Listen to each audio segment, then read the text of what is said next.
Mikefield here. We're live and we're gonna cast the semi-final of Misukun DD's tournament.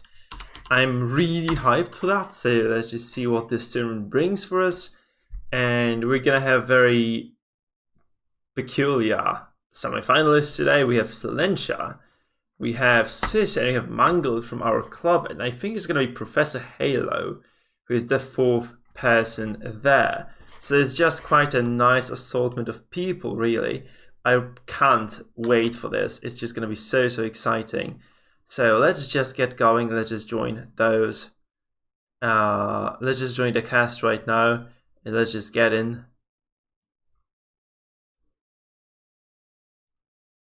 To see the awesome match. Hello, Mikefield. Hey How there, are you? Misukun. Nice to see you, my man. Sorry, it took me a while. I had to set up the Hello, stream buddy? again. I couldn't get it going, so Can you hear me? Yeah, I can. Can you hear me? Can you hear me? Hello. Oh, okay, sorry, man. Sorry, I just realized I have to press a key right now. Just sorry. Hey there. Nice to see you. Nice to hear you anyway. Nice to see you too, buddy. So let's go. Let's go totally see the first match. Wishful Theaterlad versus Anti-Rally Doom, right? Yes, indeed. That's gonna be such an exciting game. Can't wait. I really would like to see what those guys bring to the table today. And it's just such a huge open book for both. Like both of those guys, you have just so many pages in their books that it's just gonna be such an exciting thing to just examine what those guys bring and how they play those decks that they bring as well. It's just such a great matchup for us. Yes, I think the same. Two really great players. So let's go to see a beautiful match, right? So let's go to the tournament match 1, right? Sure, let's go. Go. Hey there, lads. How is this going? Brothers, hello. 1 second, guys. I have a little bit technical problems, but it's for my OBS. Don't worry about this. So let me 1 minute, please. All right, I'm here. So I go put this, and I go to make the correct configuration. So just about to get started with the games, guys. It's just such an exciting thing. It's ready, guys. So how are you guys? How are you, Mangle and Sis? As ever, this guy, my most formidable opponent so far. Whoever wins this game, it'll be a skillful game. Nice.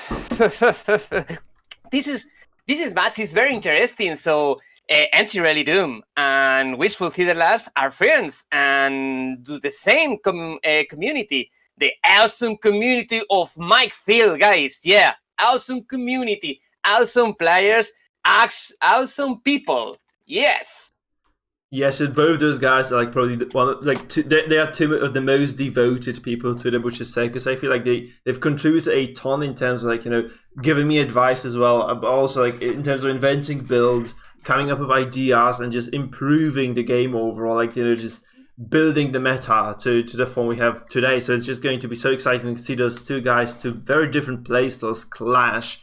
Hopefully, we don't see the same composition both parties. It's just going to be so interesting to see what they have actually brought here.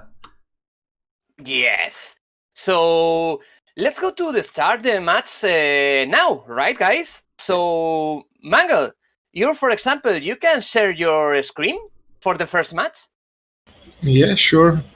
Nice. Is this still best of 3, by the way? Is this still best of 3? Okay, cool. So let's just see what those guys are gonna do then. Guys, I think it would be better for both of you to just, mute yourselves right now. I mean, just silence us specifically so that you cannot hear the commentary. But I guess you both know what you're doing very well, so it might not be of use for you. Just saying, though. Just saying. Should we make it a best of 5? It is the semi-finals. Come on. Nah. Yeah. What is the idea here, Misukun? Is it best of 3 or is it best of 5? Well, it means RNG is less. It kind of makes the game less because you have more iterations. So Mango, could you put the sound for the game? Yeah, of course.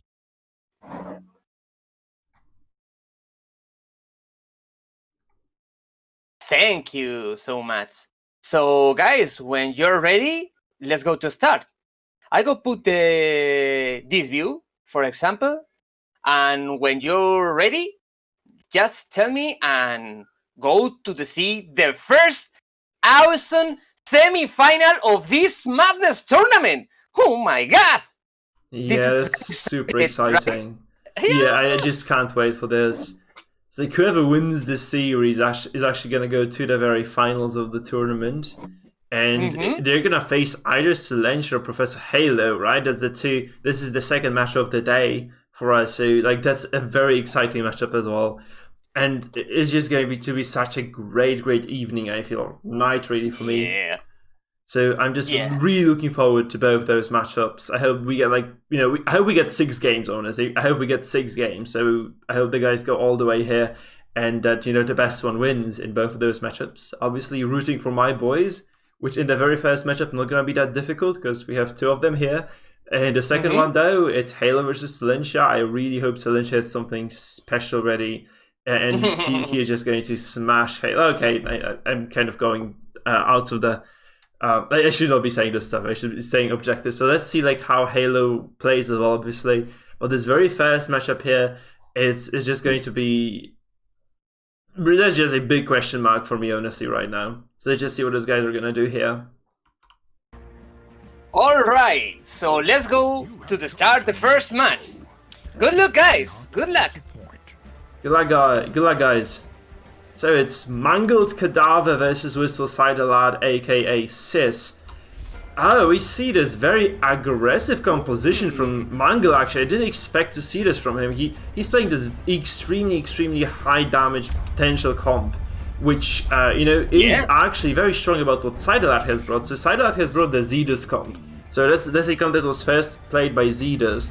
On the ladder, I think. That's the first time I saw it anyway. So Ciderlad is playing this extremely tanky composition where he utilizes a lot of stress and a lot of tankiness, a lot of protection as well, in terms of how tenacious, how resilient those characters are.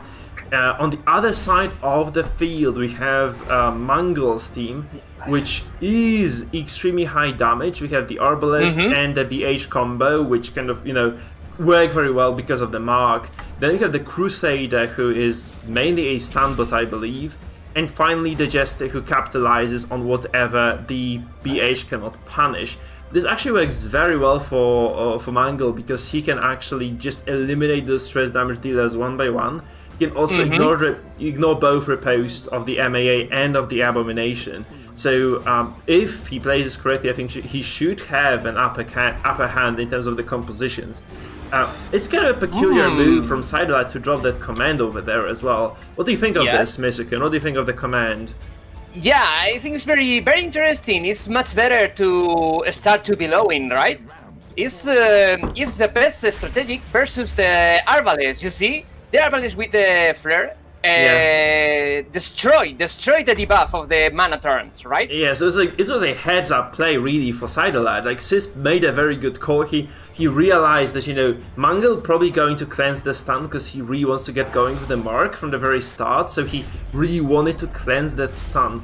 And this meant, if he were to Bellow as well, this Bellow would have got cleansed as well on top of this. It would have been a cherry on the top for Mangle. So, CEST decides against that and just drops the command, which is, I think, quite a decent decision, especially that he will need to handle this Jester somehow.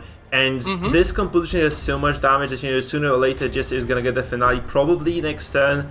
It's going to be a setup for the finale already. So it's a very good thing that he actually gets this command right now. This is going to be such an easy thing for him now to stand and manage this Jester somehow with A-Bomb and with the Crusader. Yes, sir. So as far as prioritizing targets, whom do you think Mangle should be going for right now? What targets should he be going for? Very interesting. So using this Blackjack, and we have one stun more. So very interesting that is strategic. They move the Houndmaster, but the Houndmaster used the Blackjack and destroyed the strategic of Mango Cadaver. I think Mango Cadaver moved the dog versus use the stun of the Crusader. but this is the result. Now the Crusader is stunned. Yeah. I mean, the big problem right now for Sidelad, I think this might have been a small misplay from him, because just activating the Houndmaster so early means he has like very little ways of protecting him right now. And you really have to remember this mark means that if the Arbalest crits, and she has about 40-something% chance to crit right now with the right items, if she crits this Houndmaster, he's just gonna die. Yeah. On the other hand, however, you have to consider the play from Sidelad, who is actually pushing this Jester to the final position. Even though Sidelad is playing this kind of stress-focused composition, he is actually doing quite a bit of damage. Look at this. Like, this Crusader took a bit. The BH took even more. The BH is like at 66% HP right now, and this Jester is at about 40%, maybe like 45%. So actually, Sidelad, despite playing a stress comp, has done a significant amount of damage already. And yes, we have to wonder whether like Mangle isn't playing this too passively, right? Maybe he should be just trying to, pressure this a bit more. Especially those bellows will come through right now, and this damage is not gonna get any better for Mangle. Yes. Yes. The strategic of the stress, a lot of stress from Wishful Theater Lad, I think, for the moment, works very well, right? Yeah, it does. So can you see? Tell me. Sorry. No, go ahead, man. No, if you see, the team of the Mango is very stressed. Not a lot of, but yes, very stressed. And that critic! Yeah. I don't think. What happened now? I mean, it's kind of okay because Sis kept the healer available, right? If he had not done that, he would have probably lost this Houndmaster because, of the amount of finishers that are available for Mangle. But because this Crusader remains active, right now this BH cannot finish the Houndmaster at all. So it's kind of a big deal, honestly, because this is just gonna mean that this fight is going to go longer, and the longer the longer all four characters of Sidelad stay alive, the more stress damage they deal. So this Houndmaster absolutely core to Sis's composition. And if if Mangle is unable to eliminate the Houndmaster very, very soon, I feel like I think Mangle is just going to be in trouble because he has already sustained a lot of damage and stress, and it's not gonna get any better from here, seriously. Yes, and now the Houndmaster is very, very useless for the moment because they have stay all the time using the healing. And go to the stand all the time. Oh, prefer that. Very interesting. And again in the dead doors. Whoa. Yeah, and that's a very bad situation. And Tell me, sorry. Yeah, that's trouble for Sis, because he has to be healing this Houndmaster, which means he's not doing stress. He either ditches the HM right now, he loses him like just indefinitely. And the question is like whether he wants to be healing this or not. You have to remember as well, Jester's Derek Stab can bypass the guard. And Mangle is just going to capture. Is he going to get this kill? That's the question, like 50-50. Maybe. It comes through. And that's the risk. He really has to wait. I completely forgot. Oh, really sorry for now. But it's very interesting that the first killing blow. A very bad situation for Wishful Theater Lad. Really sorry. This is very excited. Very excited. The biggest issue right now for Sidelad is that he has not really utilized any offensive moves recently, right? He could have just ditched the HM, just dropped another Hound's Harry the previous turn. This would have been okay, I think, right now. However, this is so bad. Because I feel like he could have also bellowed. This bellow didn't go through either, so this could have potentially meant that the Arbalest would have to waste the turn. And right now, look at Sidelad. He has not done that much stress. This is 10-3. We have 0 afflictions done. This A-bomb almost dead. This Crusader out of position. This MAA not really bellowing at all. Obviously, on the other side, we have the Jester at Death's Door, but this can be easily alleviated by the bandage right now from the Arbalest, so that looks like a non-issue at all. Obviously, this Jester is not going to be able to act for a while. So, it's a question of like whether he decides to heal this, but he could have probably flared this and just kind of, maybe risked it, because there's only one character that can actually reach the Jester right now from here. So he could have just gone for the cleanse and maybe just started spamming Harvest. Right, so you get especially this. The only character that can reach the Jester is the Abomination. So maybe like since Abomination goes third in the currently because he's dazed, he could have probably Mangle could have done a bit more damage there. We have the stun removed as well because we have double stuns on those characters. The stuns are removed right away, so this is just another very nice thing for Mangle because he has really not been harmed at all by Sidelad. So the question is like, what does he do? What does CEST do right now? Wow, I think this is a very vast situation for Wishful Theater. Maybe we can use the defender in the Abomination, right? So for this moment, this is not a good situation for Wishful. I think it's better. It's only my opinions.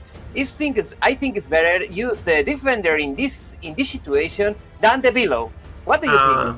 I think it's kind of useless to defend this because I mean, yeah, it's a 50-50 that you lose the A-bomb then, right? If you defend this, but I think like this is just I don't think CEST has a way out of this. Honestly, it's just a dead A-bomb. This game is just over. I feel. Oh yeah, this game is very over. The boogeyman coming. Yeah, I think CEST needed a single 10 more. To actually drop stress, like to get people afflicted before he started dropping characters. You just have to consider the fact that he has so much healing available that even if he were to be afflicted, like he was still going to be able to just handle those heart attacks pretty well with the Crusader and with the Arbalest. So I really don't know. Maybe Sidelad just kind of played this a bit too slow. But then again, this Houndmaster just was so there, like from the very beginning. It's quite unfortunate really that this was just allowed to happen. He could have probably prevented this for a single 10 longer just by using the Crusader's heal on time within the right, within the right time window. And right now, it's like, I think like this was just something that is, this is the snowball that started the avalanche here, and this avalanche is just crushing at Sidelad right now. He's just being broken, torn apart by that, and this just looks very bad for him right now, to be frank. Oh, but for the moment, stay in the battle. Wishful don't wanna die soon. So, let's go to see. I think the strategic of the stress is not bad, but doesn't work in this situation. I mean, it does work. I think this matchup is like, obviously it favors Mangle because this kind of single target damage is extremely potent against the stress comps, right? Because you can just eliminate them one by one, and if you're fast enough, you just kill them before they actually get to do anything useful. And I feel like this is just, it just really depends on how Sidelad basically contains the damage. So maybe he should have started the Bellow. Maybe he needs to take the Bulwark of Light, because this is a very powerful Crusader spell as well. So Bulwark of Light is another 20% protection that cannot be removed. So it basically works like as if you were to start a fight with a stack of Bellow across the enemy team that cannot be removed. So I feel like if he just goes for that Bulwark, this might be the turning point for the fight. It's maybe just enough to keep him going to be able to just, capitalize on that. Although, honestly, I feel like Mangle has a decent compositional advantage in this game. So we might just see a very quick... the finale! It's minus 21 HP for the Crusader, minus 21. He did 21 more. He did 20 more damage than he needed. So, yeah, this first game just I think has gone out of the window for CEST. It just kind of I think CEST should be just thinking of what he's gonna do, what trinket changes he introduces. Because if you know what your opponent is gonna play, you can counteract that. You can take the Pit Fighters. You can take some sort of protection items. You can take the guard bonus shield for the MAA as well. So I think this is okay for CEST if he just adjusts and he just kind of considers the fact that or kind of respects the damage coming from Mangle. I think he can still win the second game quite easily because he just knows what's gonna be happening. So it's just very important to just kind of think about this way, right? So Sidelad definitely not out of the tournament yet. He just needs to make some adjustments. He needs to strategize a bit better. He needs to not make those silly mistakes, letting the Houndmaster die. I think he's just gonna be okay. So taking the Bulwark, taking some bonus protection, I think he's just gonna be fine in the second fight. He's going to be in an even playing field. So this first match is kind of a scouting ground, right? For you. It kind of is where you decide what adjustments you make, and even if you lose this, if you make the right choices, if you make the right decisions, if you make those correct switches, you position yourself a bit better, perhaps. This is still going to be okay. And you can actually do quite a few smart things. If you are side alert right now, I'd be looking at the ability setup of Mangle Cadaver, because there are some gaps in his armor, right, that you can exploit quite easily. I'm not going to be giving any specific tips, but if you just look at the Bounty Hunter, for instance, you can just see certain gaps in the armor there. And I think you can just quite easily exploit those gaps if you just kind of think about like how you position your characters, and also about how you kind of play this game. Like, you have to kind of imagine what the focus, what characters Mango is going to focus. Just kind of put some defenses on them, and I think you should be okay most of the time. So look at, by the way, look at this. Like, even though CEST has been really in a losing position here for the duration of this fight, ever since he lost that Houndmaster, right? He still did so much stress. Look at this. Like, can you imagine this Houndmaster living for a single turn longer, maybe two, maybe getting double Hound's Harry off? This would have been just absolutely soul crushing for Mangle, because he would have been just, afflicted much sooner. He would have been like at 0 HP across the board right now. Like, he would have been there for like at least a single turn, maybe two.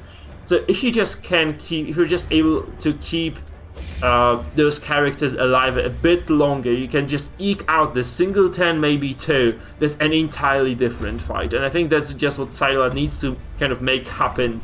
So in between these fights, I think he's just going to be looking forward to make those adjustments, strategize, just maybe cool down a little bit, just get ready for the second match, and he's just going to get it. I think like he should be able to win this. He should be able to win this matchup, because like if you play a damage composition, your trinket setup is usually very tight.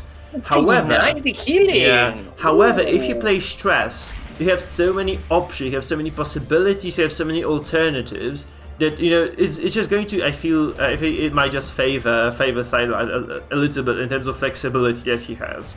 We just have to watch like what changes he makes to the itemization, like as the second game goes in. I think, because this one is just all done and dusted, and yeah, we'll just see what happens there. Because this first one, obviously, very interesting matchup. This single mistake, I think, decided this one, but at the very same time, it's just, I feel like this is still very, very much on the cards for Sidelar to get the win here, to get the big W in game 2, and just take us to the third game of the series. We just have to wait for this. Like, we just have to see the adjustments, and yeah, keeping my fingers crossed for my boys. Obviously, congratulations to Mango for getting game number 1. Let's just give those guys some privacy right now to make those adjustments. I'm just going to switch the screen off to something else. Yeah, so I will switch the screen now. And just for a second, I made 2 such obvious misplays in that game that completely threw them for me. Yeah.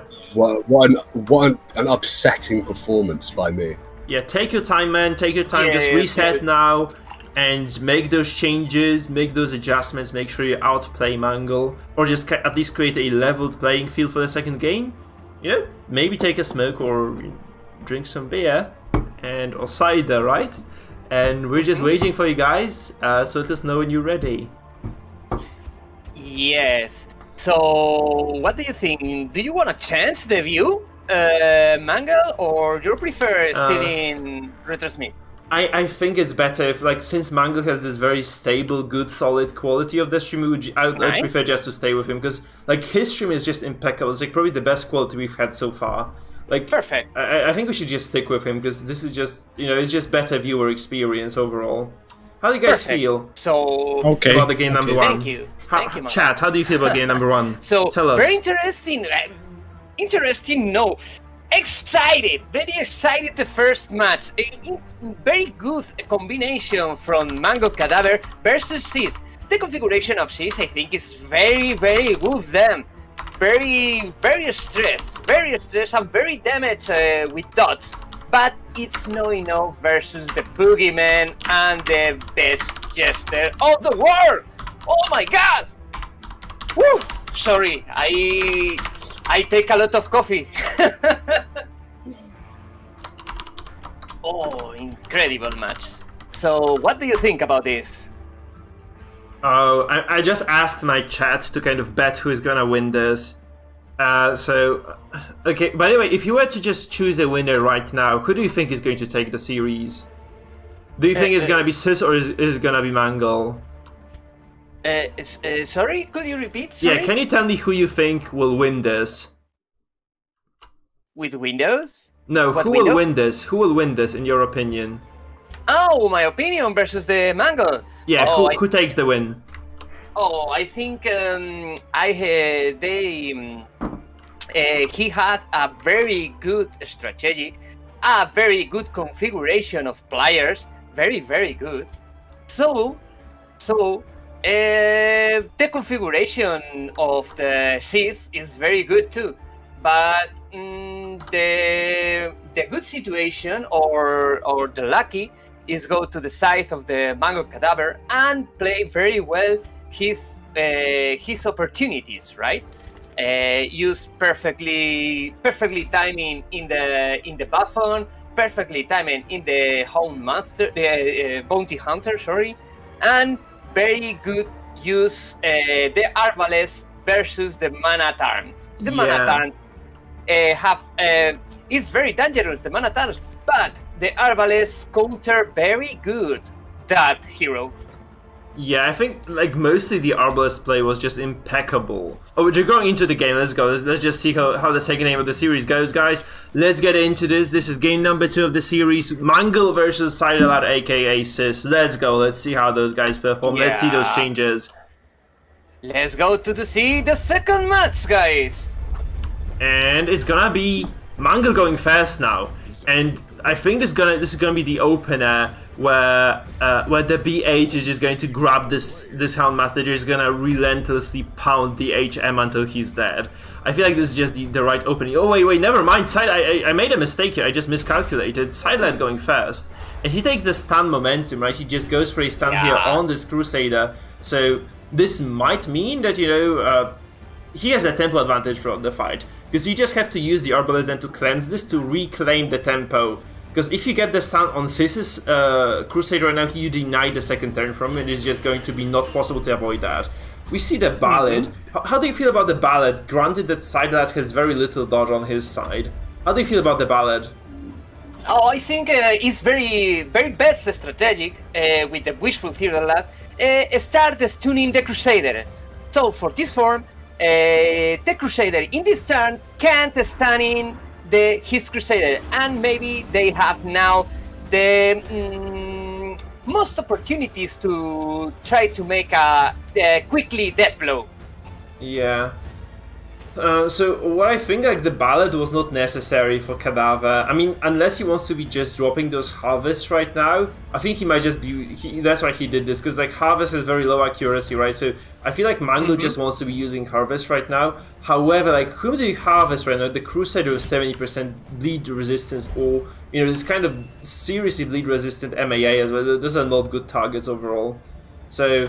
that's what kind of worries me right now. So the question is, like, also, does this Arbalest go for a cleanse right now, or does like Mangle just ignore the Crusader altogether, and does he just go for Broke? Does he go for the damage on the Houndmaster just to shift the momentum in his favor? Because I think he just might do this. I feel like he might just go for this stun, or I mean, he might just go for this sniper shot, and this might crit against the kind of very likely to crit.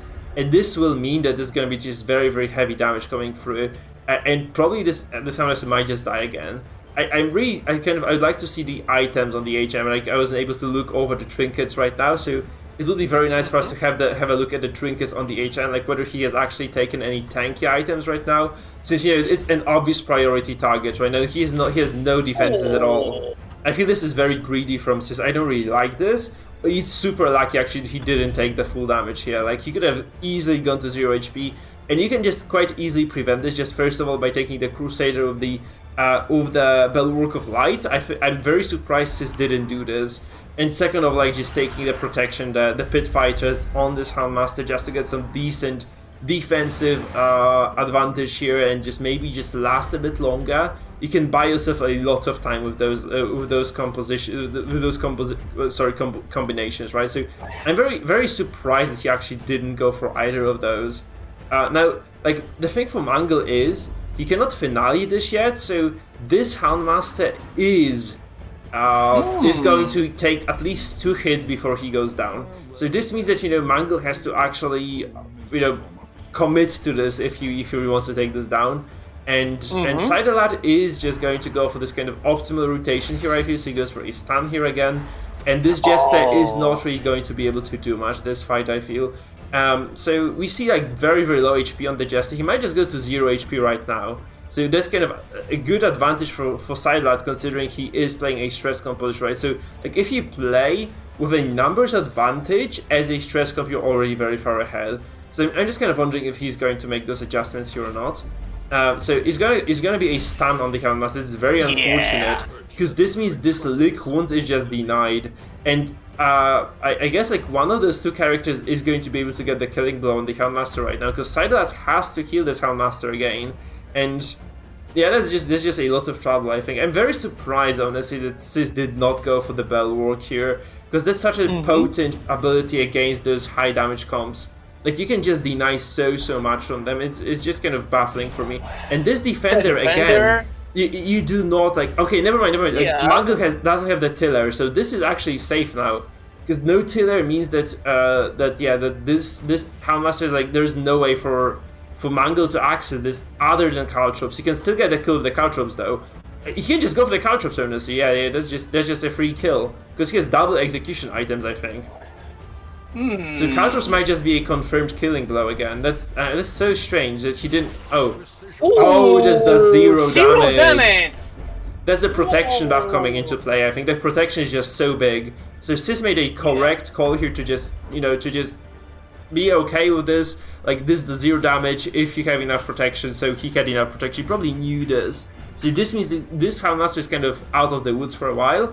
However, I'm kind of surprised he didn't heal fast. So you have to also you also have to consider the fact that Sidelat goes fast next turn, so it's okay for him to take those small risks, because he's going to be able to just get those heals off right now. So this Houndmaster is going to be okay most likely. He can heal next turn. He's just going to be able to go first next turn, just heal and just be fine.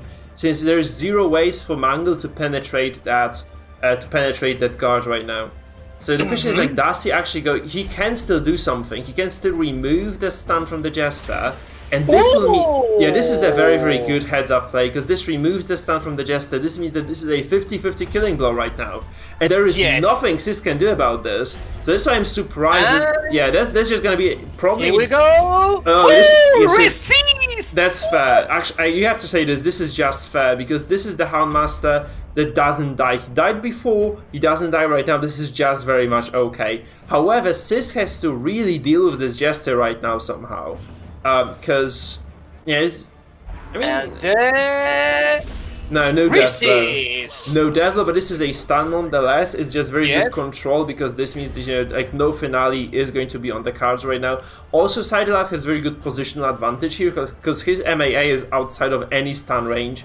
And there is very little that can actually be done to this, to break this guard, to interrupt this guard at all. So as long as he keeps the guard long, like on this Houndmaster, since the Caltrops went sideways, as long as he keeps his Jester in check as well, I think he should be okay. He just has to keep he just has to kind of respect this Jester, and this means that he has to just consistently keep this Houndmaster at least 1 HP, so that he doesn't die from the death blows. And if he's just able to do this, I mean, he can just continue playing this matchup just comfortably. So this 2 HP heal, I mean, 2 HP bleed doesn't quite do much. Hound's Harry comes through. You also have to consider how many defensive measures were taken. Look at the stress though. Like, if you are able to consistently use this Houndmaster to deliver stress, this is just going to be a very rough fight for Mangle. I think it already is quite a tough fight for him. And even if this Houndmaster dies right now, I feel like this is still okay. Like, if this Houndmaster dies within, in the foreseeable future, I think this is still quite fine frankly, this is just still kind of okay. However, Sis is at inherent disadvantage right now. He consciously chose not to heal this Houndmaster. And this Jester, I think we're just going to see, the same thing happening again, where the Jester is cleansed, like the Arbalest just cleanses the Jester, and it's kind of fortunate though, because Sidelat has the A-bomb activatable, right? So he can just go for the A-bomb. The second the stun is cleansed, he can still activate the A-bomb, just re-stun this. So he is just pretty much okay. I think he's just actually fine. I thought this was trouble, but this is actually not trouble at all. So I feel like Sis has very, very good situation, right? He has the upper hand in this fight, and that's just so good for Sis. Because I really want to see game 3 finally. So he cleanses this, and now this is just about the dodge on the Jester. Like, can the Jester dodge this stun? If he can't, then I feel like Sidelat has enough of an advantage to just win this, to take this. He doesn't dodge this. Enter. And that's like a 0 HP Jester as well. What I think Sidelat could have done, however, because the stun doesn't quite do that much for him, he could have probably transformed and pushed the Jester away. Which he did not do on purpose. I think he's just gonna go for this right now. He starts the turn. He might just go for the push on this Jester, just getting him out of this, aggressive positioning. Though he has to stun this first, I think. Yeah, he has to stun this first. Because otherwise a Derek Stab might still just kind of get in the way. So the stun comes through. This Jester's dodge doesn't quite seem to matter at all for Sis. So Sis is getting all those stuns as he needs. Like, he really needs to move this Jester back, though. He has to also keep this freaking Houndmaster off Death's Door. I don't really see the reason for him to just kind of be dancing on the edge right now. He could just easily heal this Houndmaster for a little bit, like just use the Lick Wounds or something. Just make sure the HM is safe and sound, and he can just, deliver the damage that he has to deliver anyway. The problem, however, you see that this Arbalest uses the healing ability right now, which means that he gives up the ability to cleanse the stun right now. And this means that Sis is such a huge advantage. The second, if you're playing Stress, the second your opponent starts healing instead of dealing damage to you, you have to be winning the game. I feel like this is just how it is. He's definitely gonna win this right now. Okay, I'm not gonna say definitely gonna win this, but the second you force your opponent to heal as a stress comp, that something must have gone really wrong in the game. So I feel like that's where we are right now. Like, this game has gone really wrong for Mangle, and he might be in an unsalvageable position right now, because look at the stress mounting up. We have a Jester who is almost afflicted right now. He is afflicted actually. We have 3 characters on the verge of affliction as well. This is so big for Sis right now. If he can just deliver a single Hound Harry more, perhaps, it is just going to break this game. However, you have to watch the guard right now. He has to re-guard this Houndmaster right now, or potentially he keeps this, he actually keeps tabs on this. He re-guards, and this means that this Houndmaster is safe and sound again. And again, there's very little access that Mangle has as far as that goes. He also activates the Jester. This means this is very important as well for Sis, because again, there's no Derek Stab on the cards. He can just do whatever the hell he wants with this HM. Wow. He goes for that's very surprising that he goes for the clear right now. Yeah, the crit just, I don't think it matters that much. He can just take enough damage to go down to 0 easily. I feel like this is just very odd timing for this, because he could, out of all turns, he could have actually resolved broken 3 characters there. He didn't go for this, so it's kind of surprising to see that. Also, I feel like losing the A-bomb right now, not that big of a deal, because the A-bomb is actually past those 2 stress transformations, and this means that Mangle's team is going to take about 270 stress total from just the Abomination alone. And this Able can just do whatever right now. This Able can just die, can do really whatever it wants. It can just start using absolutions when it goes to 0 HP as well. So it's just such a big playing field, such a big playing field for Sis right now. He has so many options, and I don't think any choice he makes is going to be a wrong one right now. We have a lot of stress. Look at this. Triple affliction already. I feel like this Crusader is just going to follow in the tracks of his teammates, and they're all just gonna get super afflicted. And this just looks, I feel like this just is a very advantageous position for Sis, because he hasn't lost a single character until after turn 5. He controlled this fight very well. he was actually able to just, you know, keep Mangle in check. But you have to also keep in mind like why he has been able to do this. And this is because, first of all, the Hellmaster didn't die to the direct stab, which is very fortunate. And second of all, like, Hellmaster lived on 1 HP before that. So it's just very important to just kind of keep that in mind. Like, CEST got slightly lucky there, though, like, the previous game, you could argue that he got, like, unlucky with that 50-50 coin flip. So it's just kind of, you know, a very peculiar situation for us. I feel like CEST is going to take this. Like, I'm not really sure yet because it's kind of a close call still. Like, you have quite low HP on both those characters of CEST, right? The Hellmaster and the A-Bomb both very low on health.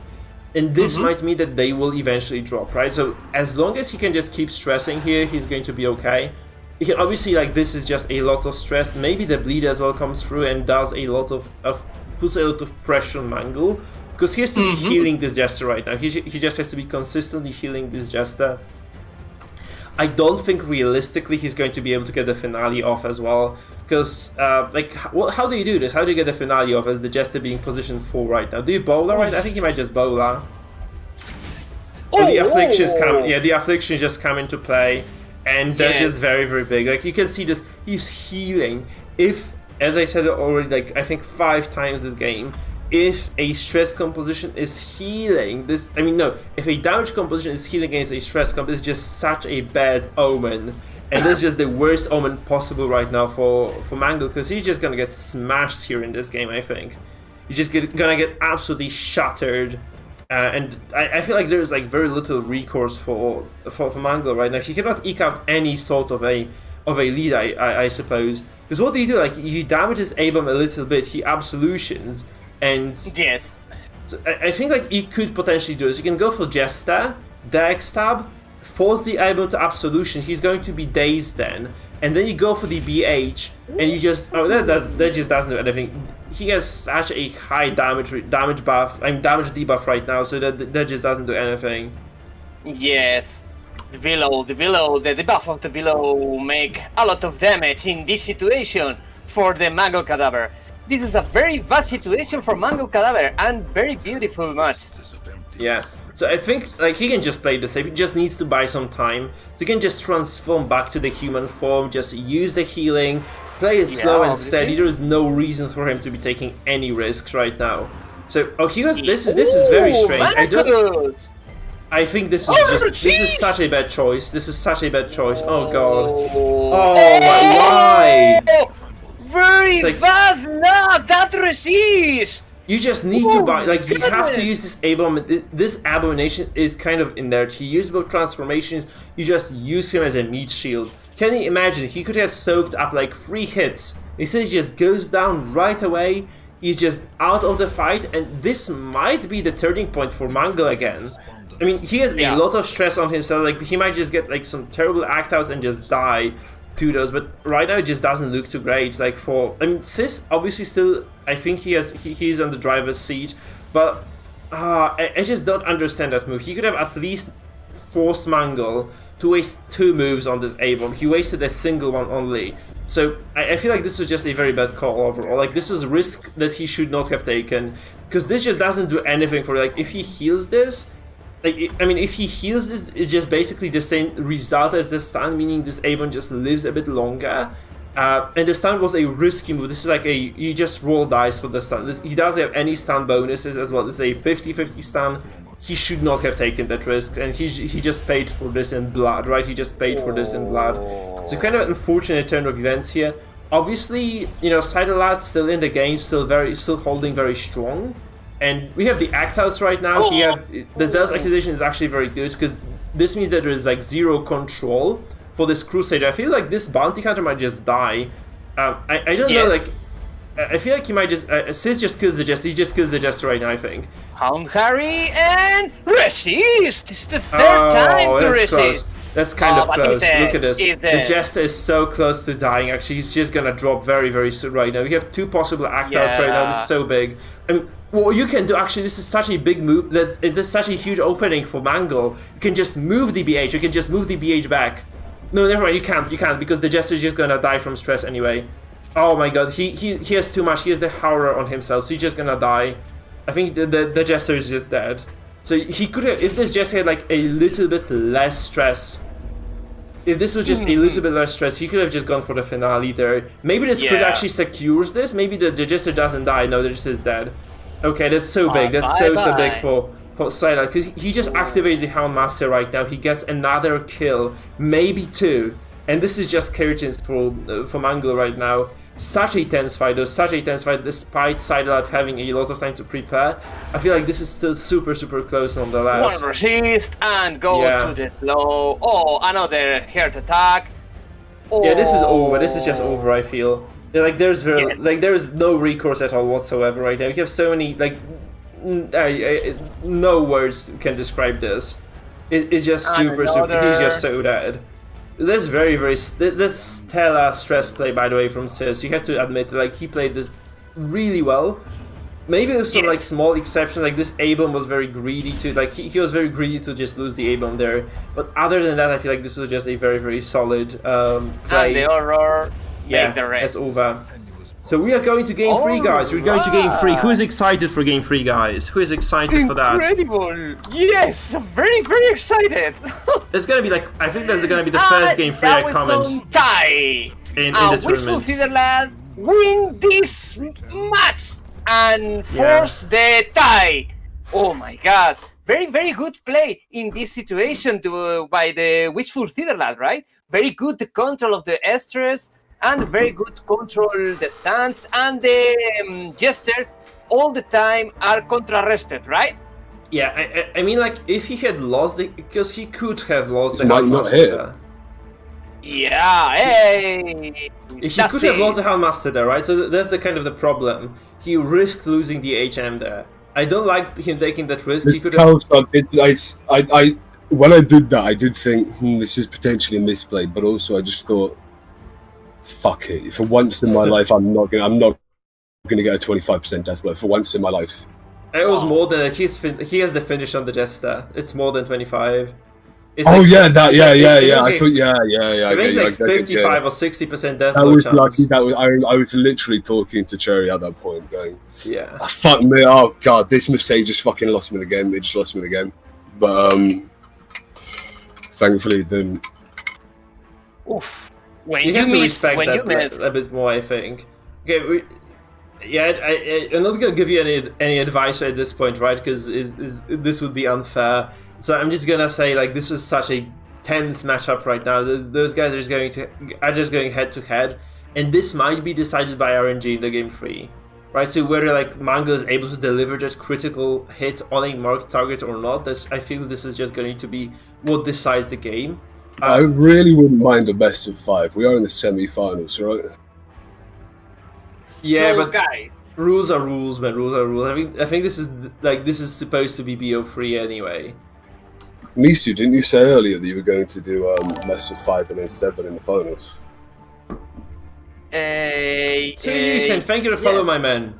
Welcome to Dungeon. Yeah, I got to speak in a little bit tiny in Spanish, alright, guys? Okay. Right. So, chicos, la verdad es que está súper interesante la partida. Súper interesante. Wishful Netherlands ha forzado el empate. So y la verdad es que no está here? nada fácil, pero fun nada fácil para Mango Cadaver. It's very interesting. Alright, guys, the semi-final is the both of 3, right? Just the final is the best of 5, right? So the semi-finals is only the best of 3. So this is the last match of the first semi-final, right, guys? Yeah, cool. Good to know. So I'm just waiting. I'm looking forward to this.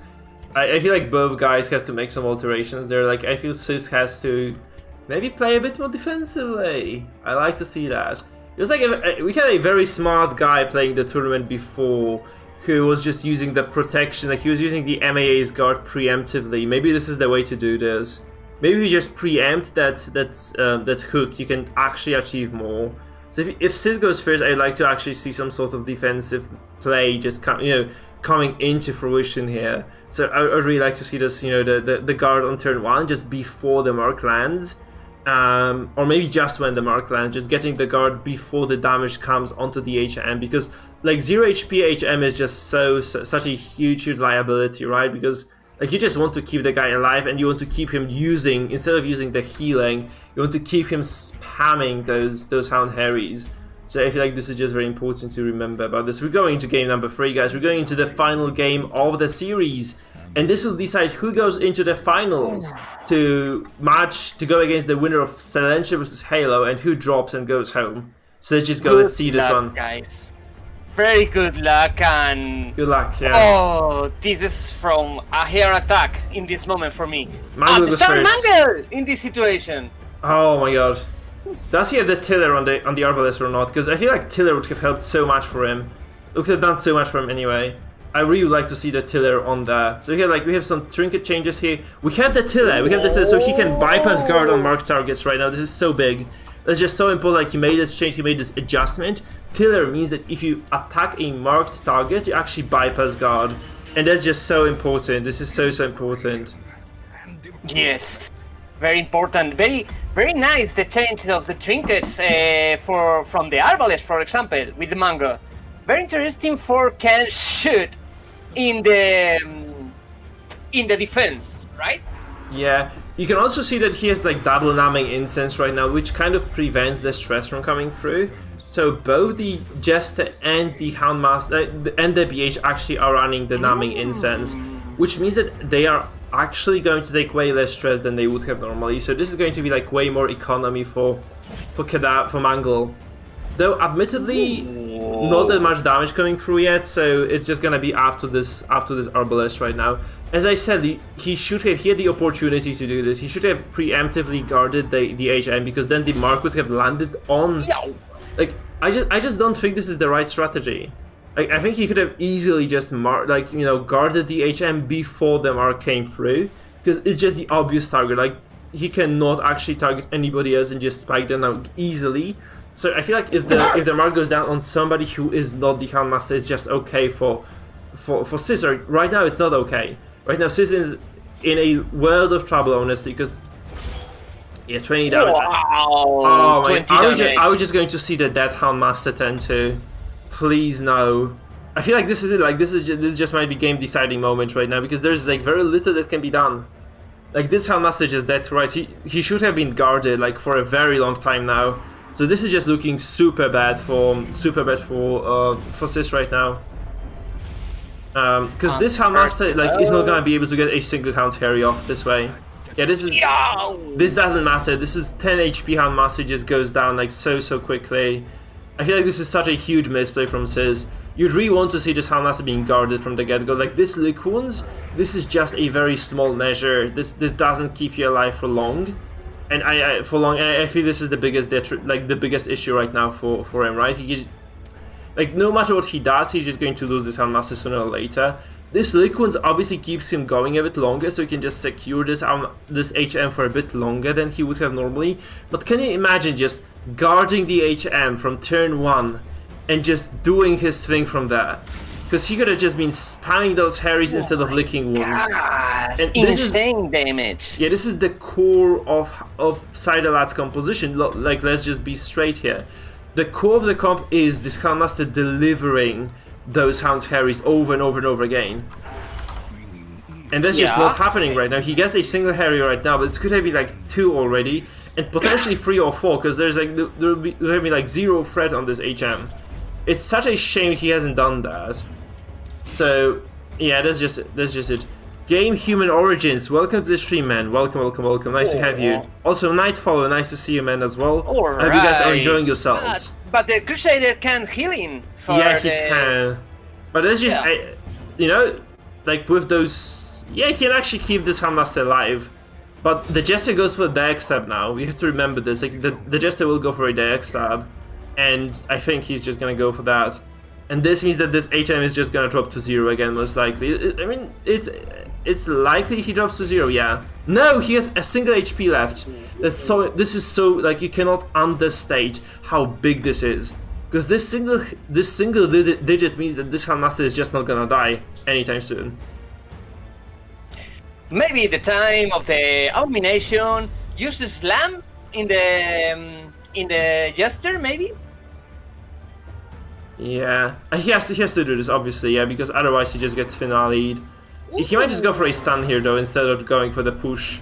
I feel like he's just gonna play this safe, right? He's just gonna play this safe. He's just gonna secure this first. Also, you have to consider the fact that this Crusader of Mangle is in rank 3 right now, so he's just gonna be able to heal only. I think the heal is the only good option here. And this means this is very big. This is very big for CEST because he can just wait now. He can wait for this Houndmaster to take a single-digit point of damage before he activates him, because the region is just gonna kick in. He's just gonna keep. He's still gonna be able to just keep spamming those abilities. By the way, the mark is gone. This means there's like no way for this HM to be marked again. This is such a good position for CEST. I feel like you cannot understate how important those moves were for him. And the fact that HM made it through this extremely pesky situation is just so big. And right now, this HM is just out of the woods. I feel like you have to just focus somebody else because this HM is just not going anywhere. 20 damage is a lot of damage, right? Yeah, it is. It is like you have to just you cannot underestimate the damage of the BH in those fights. You have to look at the numbing incense, like the effect of the numbing incense on both the BH and the Jester. Right, they are both very low on stress despite having taken a lot of damage overall because of those incenses that they have, and this means they're like very unlikely to be resolve broken anytime soon. That's very important for Mangle. Obviously, however, this Jester is on death's door for like I think third time in this fight, and that's just not good. This is just not good for Mangle. Honestly, he's like in a very dire spot right now. He hasn't made any progress in this fight. He really needed to kill someone. And I feel like CEST has made those necessary adjustments. Maybe he's just playing a bit too aggressive, but he could have still... Yeah, he's still playing this way better than Mangle is at this point in time, I feel. Because those compositions are evenly matched. So I think CEST is just outpacing him in every possible aspect of the game. So we might just see CEST in the finals at this rate. We might just see CEST in the finals. Time from the Crusader. Oh no! Yeah, it's a good idea. Reserve the Crusader for the last of the tournament of the turn. Yeah, but what do you do with the Crusader now? What do you do? What is the Crusader supposed to achieve right now? I don't know. Maybe they reserve the Crusader for make another heal, but I don't know. Oh, yeah, I will see him again. I mean, the biggest issue is that this Abomination is going to stun the Jester again. There's like no way out for this. Like the Jester is just gonna be permanently stunned this fight, and this means like half of the arsenal that Mango has brought to the table is just gone. Prefer a big heal. Nice. He keeps the finale potential on the cards, but I feel like this is just out of the window again. I think the finale maybe is used in the Abomination, but the Abomination go to use now the slam, right? Of course. Yeah, it's not dodged. Bye. And this is a Jester flying to position 4. Yeah, that is just so big. And we have Resolve Broken. He's Resolve Broken as well. Oh god, this is looking so dire. It's such a this is such a dire position for Mangle right now. I feel like he's just gonna be out. Very good situation for Wishful now. Yeah, it's extremely good for CEST, yeah. But at the same time, yeah, Mangle just I think like CEST sat down. He just kind of thought about what he was supposed to do. He just did the things right this game. He was kind of balancing on the edge though, but he got it. Like he eventually got the things done, and he's in the prime position right now to win this. Deny the healing. Yeah, this is just such an unfortunate turn of events though for him. But like, this is not RNG being better. I feel like CEST just kind of has his number in this one. He just is doing all the right moves, and he's just gonna take this series. I think it looks like it anyway. But by this game, it looks like CEST is just gonna take the series here. Oh, nice shot. But it's not enough. It's like not even remotely enough at this point. Like, it's just such a bad spot for Mangle. honestly, I just don't see any way of coming back into this right now, because like this is stun control for Sidelad, this is stress control for Sidelad, this is damage control. Surprisingly, that's the weirdest part of this. Like he has full damage control in this game. Like he's forcing Mangle to be healing out of like even though Sis is playing the damage comp, like the stress comp, he's forcing Mangle to be healing, and that's just so detrimental to what how this game kind of paces. And he doesn't have, like, he's so heavily debuffed. No, this is not debuff, this is just low damage. There's just protection on the Hellmaster, right, being very high because of the god. But this is just... And the dead doors. Yeah. The dead doors take 20 or no, 15 less damage. Yeah, that's also true, that's true, mate. Yeah, indeed. Receives that dead doors, that killing blow. Interesting, very interesting. In time, the situation of the Mango Cadaver is very bad, right? But maybe we can have a little bit of luck. I don't know. Let's go to see. Yeah, I wonder like what sort of luck you would expect, Mango to have right now. He would need, I think, Sis would just have to disconnect out of this game for Mango to be able to win this at this point. Like, unless something just goes terribly, terribly wrong, I feel like Sis just has this. And look at this. Here we go. Dead. Yeah, that's a death blow. No finale for you, mate. Here. It is just way too much control for Sidelat, for Sis to be able, like, and this means that Mango just cannot get those abilities, those key abilities off at all. And it's just so huge. All the team are afflicted. Yeah. Very, very bad situation. Yeah, one dead, 3 afflicted, that's just terrible. And this is just looking like curtains. Look at it, this is just not enough damage. Again, this is just not enough damage for Mango. He needs to be just smashing this. He's just not smashing it at all. So that's just kind of trouble, I feel. You see Bellow coming through as well. That's another important thing. Like the damage debuff goes down, and there's like I feel like there's like every single turn the odds that Mango wins this are shrinking. I think we are like in the whereabouts of 5% right now. I think like Whis will just need to miss every single ability on a given turn to actually for Mango to be able to win this right now. It's just such a dire situation for Mango. I think he's just out. I think he has to feel this as well. I think he just knows this. He realizes, like, oh shit, I'm out. I'm done. Like, yeah, he'll just have to go to sleep. Just knowing that he got outplayed here a bit. Just only save the Salute Accusation. No, the Salute Accusation can't use in this turn. Very, very good. Very, very bad situation for Mango, but very, very good for the Sis, right? Yeah, Sis got this. Sis definitely got this. This is such a nice match to cast, like game 1, absolute stomp on the side of Mango. Damage. Game 2, however, like Sis just kind of containing this, and game 3, Sis I feel like is just kind of taking over the game, and this is such a big win for him, right? Because this feels like Sis is just going to be able to take this, and he's just going to go to the finals. It's such a hype moment for him. Because he told me today like he was not feeling too well, and now he's just about to take the series. He's just about to smash Mangle to shreds and just tear him to shreds, just smash him into pieces and just go for the final match of the tournament. Just go to the finals right there, facing Silentia or Halo. Which we'll know today, right? Because this is gonna be we'll learn about that today. We'll learn who is going to be the finalist in the second match of the day. So it's just very exciting for us. I think like both Silentia and Halo are watching these guys play right now, just kind of trying to figure out what exactly they can do against them. And especially Sis, like I feel like Sis has this consistent composition he has been bringing to the table. The Mango just gives up. He taps out. This is it. Surrender. This is over. Oh my God. Guys, Sis advances to the finals. We have the first finalist. Indeed, that's such a great thing. Congratulations, Sis. Congrats, man. And also well played, Mango. This is such a tough nut to crack, I think, for you. And this was just an excellent game, like the excellent series, really. So I like the adjustments. I love how you guys played this. Tell me a bit more about this. So, Sis, did you feel like you had game 3 after game 2? So, I'll give a quick rundown of all 3, to be honest. The first one, was entirely my fault. I played very, very poorly, took that win.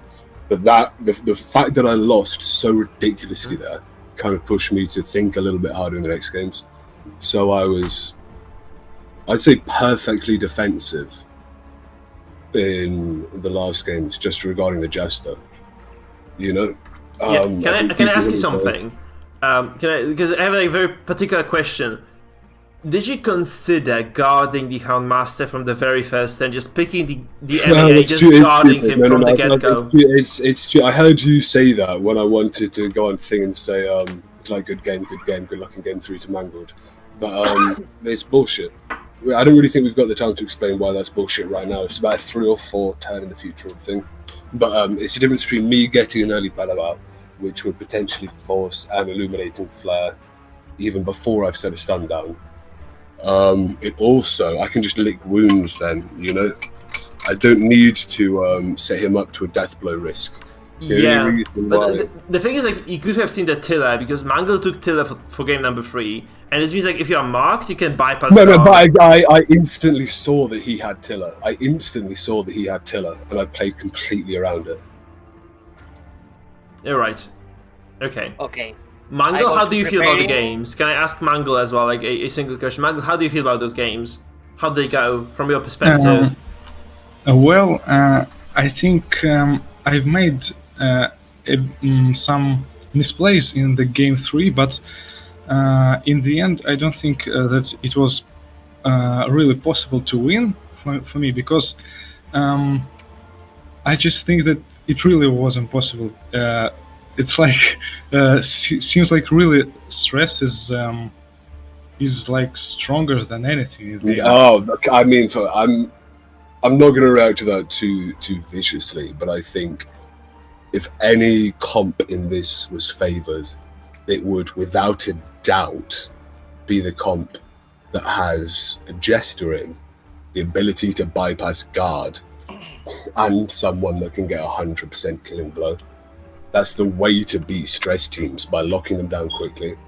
Yeah, or just bringing a lot of damage over time, right? Dots also do this. Maybe dots. I feel like dots are heavily favored against stress, because stress is a very slow play style. I feel like dots just capitalize on slow play styles. So dot would have been way better than that.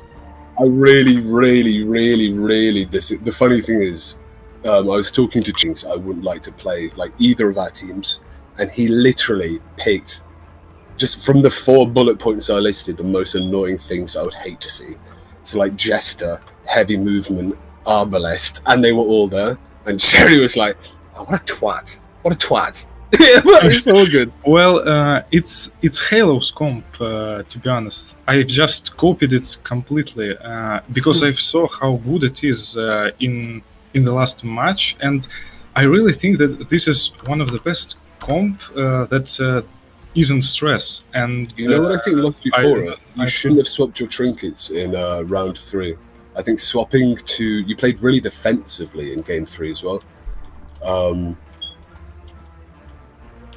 I think swapping to those stress reduction trinkets instead of trying to be incredibly more aggressive, because the reason why your comp is favoured against mine is that you can Dark Stab to bypass guard, which is basically a confirmed kill. I resisted it once, to be fair, but you've got Finale as well. Like, you know, I think you should have maybe tried to be more aggressive there instead of dialing it back. It's so hard to get the Finale off against Crusader A-Bomb, though, right? Because they can just prevent it and just control the Jester very, very well. Excuse me. Yeah. But we did see him take turns using the heal instead of stunning offensively, which would have protected his Jester more, you know? Yeah. Well, maybe so. I'm not sure. Also, that snuff, I didn't realize that I don't need it entirely, so I could like take maybe the another damage trinket on Arbalest instead of it. But I don't think it would in the end give me the win, because even if I manage to kill like 1 or 2 heroes, I am so far stressed out that in the end I will lose, I think. So I don't know. I would really appreciate maybe if all three of us could rewatch this on one of Mike's streams, do analysis of it rather, because that was a really quite an in-depth game, to be honest. Yeah, both all those 3 matches are very cool, guys. I think you have to move on to the second series. So thank you so much for participating. Well done, Sis. Congratulations, advancing to the finals. Yeah. And Mango, you performed, like, you smashed this tournament up until this point. It's just kind of unfortunate you drop out right now, so I kind of can't help but feel sorry for you, man. So thank you so much for being there. Like, you're a literal god on walking on the, like, how do you say this, Sis? Give me the He's a literal god on earth. This man, I was literally trying to have conversations with this guy earlier, saying, listen, we'll do a gentleman's agreement, we'll split the winnings 50-50, because I felt it was really unfortunate me and him, who I view two of the strongest players in this tournament outside of Professor Halo, were put in the same seed. And I think Mangold right now is kicking himself for saying no to that. Come on. So walked home with Come on. $50. Let's BM. Let's just jump to game 3, guys. Sis, do you want... Okay. Mango, Sis, do you guys want to kind of join for the cast as well? Because I'm kind of tired. I'd like to listen to someone for one. Would you guys like to dual cast, like triple cast of Misukun? And I'll just kind of sit down and listen, because I'd like to listen to some other people casting, just kind of, take kind of...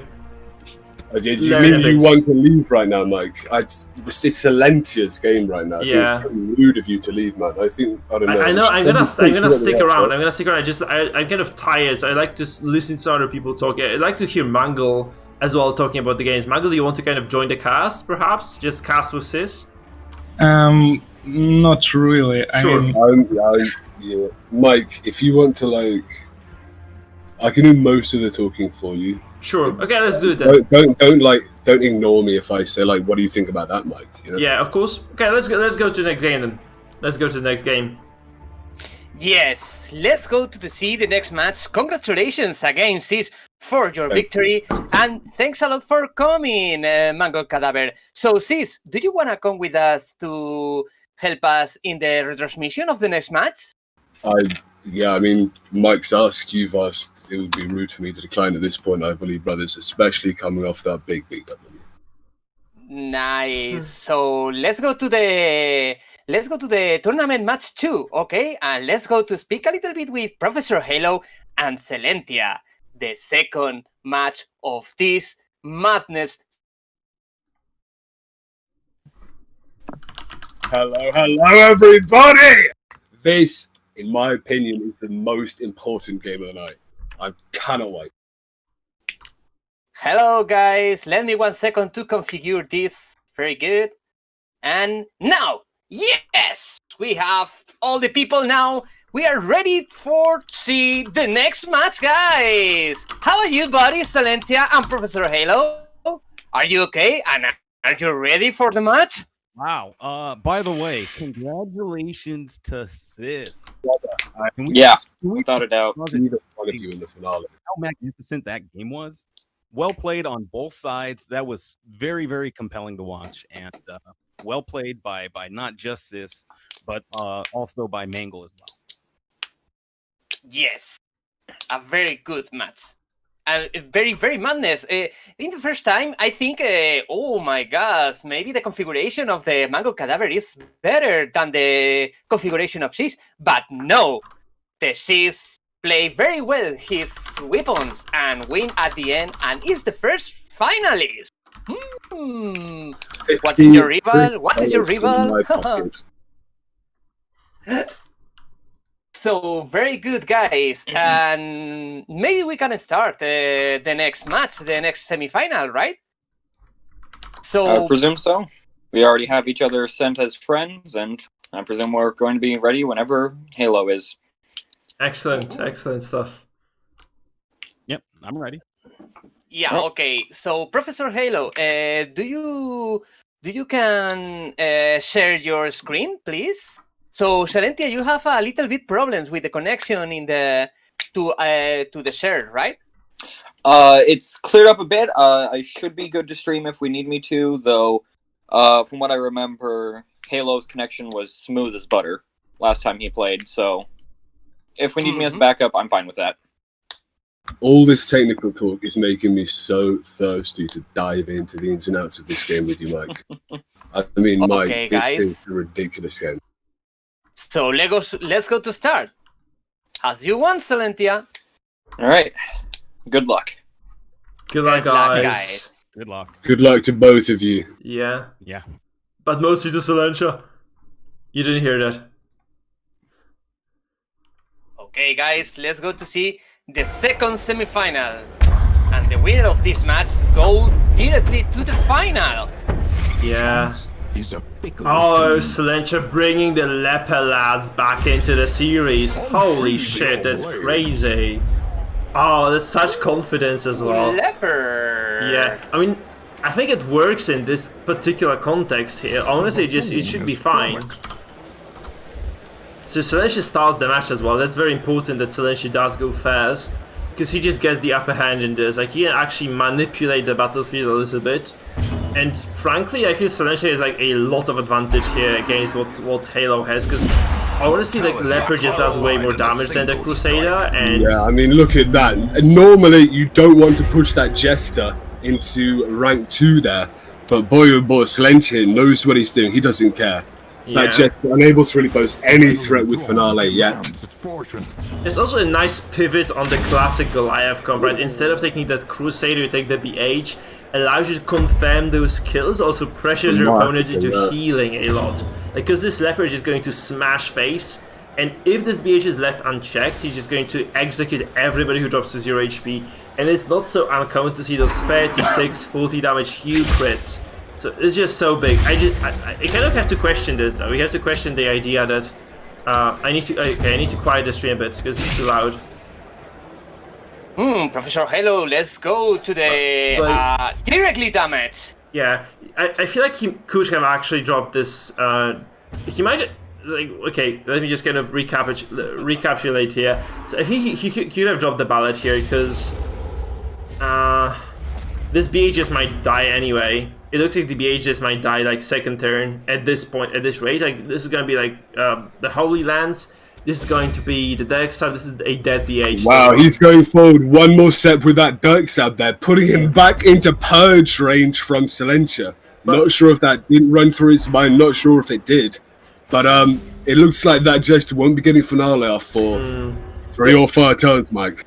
Yeah, the idea is that the BH can always just push people back, right? But it's not enough. This is for entering the Nether. Yeah, this is actually a very good preemptive heal by Silentia. Like, he anticipated what's gonna happen, he just healed right as much as he needed to. He's just going to push the Jester away right now, I feel. And this means that the Jester is not... he can also purge this, actually. Very high accuracy. Purge, one of his abilities that is Yeah. usually done. Oh! No! That is a 10% movement resist. Son of a 10% bitch! movement resist. Oh, why didn't he finale this? He could have just finale this straight away. Like, he can just... Why didn't he finale this? Why did Halo finale this? I feel like this is such a bad decision. Listen, we're still into it. What do? Do we hope for a crit heal? We do. We do hope for a crit heal. Oh no! That's ridiculous. Crazy. And the gods have answered him there. Halo, that one-turn misplay. And boy, oh boy, Silentia comes out firing. Oh come on, this is fucking preposterous. What is going on with this? What is even going? Because uppercut goes through, he pushes the Jester away. Moving back, there we go. But like, you know, you can alleviate this very easily. You can just switch positions. You can just move the BH. Why did he move the BH around? He could have just moved the BH back and just finale. Okay, this also works though. Silentia here is completely controlling the game. That Jester has been his puppet the entire time here. He's not scared of being finale'd. He's aggressing here. He's got his finale in range now. Can take out the Jester if he wants to. Oh, he might just okay, that's a dead Jester. That's a dead Jester for Halo. There it is. I mean, you have to consider, like, you guys are taking time with those turns. I feel these guys are just not waiting for anything. And I feel like this is quite odd, honestly, because this is such a high-stakes game that's, like, not taking your time with every single turn is just going to cost you so much. Oh my god, are you kidding me? Finisher, it's a dodge. This cannot be serious. This is just unreal. This is one of the... Oh, we need to see a finale from Halo here. We need to... Yeah, there it goes. Oh, boy. Silentia has got to be He's going to be very, very, very unhappy. He's maybe... Yeah, it's just freaking Fiesta. This is Crown Yeah, this Fiesta. finale, and I think that was a kind of a rage pull. I would have went for a Dirk stab there. Yeah. This is Clan Fiesta, right? This game has been like Clan Fiesta from the very start, you have to feel. Oh my goodness. So, what we have right now, you have to consider what we have right now available to both players, right? Silentia sitting on the Arbalest and a Leper and an Inert Jester, whereas Halo is actually kind of comfortable with the Crusader, Arbalest, and the BH. I feel like the Leper should have a slight advantage in this, because Leper is just gonna do so much damage over if time. we put it this way, if you use your Jester to finale an enemy Jester who's already finaleed, you are kind of down 1 in terms of effective kills. So Silentia really is almost 3 versus 2. That Jester there, he doesn't have the potency of getting a powerful finale out there and finishing another kill. I think he can just spam harvest though, can't he? The Crusader though, 70% Yeah, believe true, with this, true. it won't hit him too often. I think the Bounty Hunter has a reasonably high resist as well. Yeah, he might not need he doesn't need a harvest. That is a monstrous chop there. Follow that Yeah. chop up with a little Dark Stab. It's all on Halo here. He's smart enough to know how to he has heal. to heal this right He away. does it. You just there's a problem, right? He has just such a huge tempo advantage just because of this Leper smashing faces right, left, and right. It's just so big. Also, like Mikefield. Let's look at this game last turn. When that Jester finale'd, the enemy Jester who'd already finale'd, instead Silentia could have Dark Stabbed, and now he can't use his finale on Professor Halo's Crusader there. Now, yeah, that's true. he has to get through this healing. This is why you really, really need to kind of take out one of the 2 healers when you've got a Jester on your team. Otherwise, hit, heal. You know, you might never get a Dirk Stab in there. The big problem is, like, if he Dirk Stabs right now, Halo can just grab the Arbalest or grab the corpse of the BH and just pull them forward. And he doesn't have the grappling miss, actually, he does have that. So, like, he just goes for a safe play, he just goes for the damage on the Jester. I feel this is okay for Silentia to lose this Jester. He can just trade the kills here. He can just go for a kill on the Crusader right now. He's gonna be okay. I would, without a doubt, go for a cheeky trade with the Jester to the Crusader. You know, you have to kind of take into consideration this is not gonna be a kill 100% of the time. So, oh yeah, there's a problem. The stun comes through. Yeah, like that's why you don't bandage first. That's why you don't bandage first. A little bit risky. I feel like Maybe. Silentia could have easily taken Hugh into this game as well. It's chop. No, no. didn't get him that time. He could have taken the Hugh here, obviously, because like he's probably gonna switch next turn, because the next game that is, because he definitely has a huge potential for just attacking multiple targets at the same time. But honestly, this is such an unfortunate turn of events for Silentia, because this BH just missed. I mean, we are seeing Professor Halo here just stack damage onto that Jester. He wants him dead right now. A little bit confusing considering that Jester has already used up his finale. Yeah. That's someone that you're only really worried about Dirk Stab. He's a secondary character at this point. He'll die to, accidental damage. He's not a threat that really dictates how you should play anymore. Yeah, it's true. Oh, Silentia is in trouble right now, I feel. Like, he needed that kill to go through before. I think like his best bet was actually using the Jester, like on the, I think 10-4 at the end, just to Dirk Stab the Crusader from the get-go. Right now he's in a lot of trouble though. This is not looking too hot at all. Oh, there's a crit on the Leper as well. Unmarked Leper just gets crit on the face. That's not good. That's actually a really, really, really important crit there. It didn't quite put him down to death still, but it does mean that one more hit from Halo will put him down to death still. Force a solemnity out of him. If he's solemnitying, he can't be pushing death stores. He can't be doing any damage. Oh god. Okay, so exactly that's gonna one be more hit. Oh, very, very good play. That's a And it kill. lands Sure, the Halo. stun. Yeah. I rarely see a stunned Leper in my games. I mean, this is 70% chance. There we to go. stun. There we go. This was 70% chance to stun. So And now is the time of the boogeyman. Killing blow. this was Wow. 70% Mike, chance. who takes it here, Mike? Who takes it here, Mike? I think it's Halo's game. Yeah, it is. It all Yes. comes down to this BH not getting the executed Jester. I have never seen this before in my life. I play like 1,000 something games for the Circus. not even once. That big hit will help them Yeah. an awful lot, though. No, not even once have I actually seen a, you know, the BH missing or not hitting this finishing blow. I've never seen it dodged in my life, brother. Yeah, that's so surprising. This is like 1 in a million chance. I mean, like Hitting him back in with a 30 non-crit hit. Yeah. Okay, corpses go away. That's big. That's big. This means that the Halo bounty hunter is in range to finish him 100% killing blow onto the arbalest. Oh, Yeah, that it bola is. is... Oh, Oh, that's so big because now That's, yes. that's so important. Right now, we need to see Halo playing defensively, or that Dirk Stab is just going to take him out. This is really, really putting Halo here on the back foot, giving Silentia a real opportunity to steal this back. He cannot play defensively. He has no bandage for that position. Oh, and he can't. Oh man.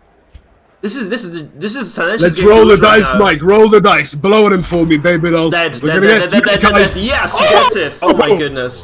Snake Eyes for Halo. Right out of the game. He's freaking dead right now.